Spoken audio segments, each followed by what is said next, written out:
The man laid out medals one by one on the table and began to tell his story. He claimed that he was going to sue the president of India simply because the latter hadn't awarded him a major prize. 40 years ago, when he was just a young lad, he witnessed an Olympic bronze medalist being worshipped by thousands across the country. Right then and there, he made up his mind to become an athlete and was dead set on winning an Olympic gold for his nation in the future. However, in class, once his classmates heard about his dream, they all sneered at him for being overly ambitious and even shoved him to the ground and beat him up. To prove that he wasn't a failure, he clung desperately to the leg of a wrestler, eager to be taken on as an apprentice. But until he reached adulthood, the wrestler merely had him do menial tasks like fetching things and pouring tea. Then, a wrestling match was about to take place.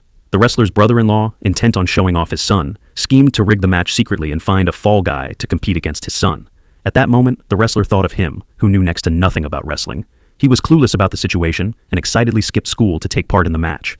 Astonishingly, without any prior training, he managed to gain the upper hand solely by brute strength. The crowd showered him with money as rewards. So fired up was he that he went all out and emerged victorious.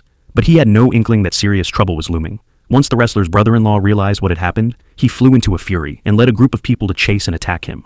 A bearded man on a passing train stepped in to rescue him from the bystanders. After learning about his Olympic aspirations, the bearded man proposed that they enlist in the army together. As most Olympic athletes had military service experience, the two of them passed the selection process smoothly, and he thereby embarked on his boxing career. Before long, he and the bearded man were selected for the military games team. He learned that as long as he won a gold medal in Tokyo, he would qualify for the Olympics. At that moment, he felt that hope was within reach, and filled with dreams, he was ready to give it his all. Little did he know that a nightmare was about to befall him. He would even lose his legs and become unable to control his bodily functions.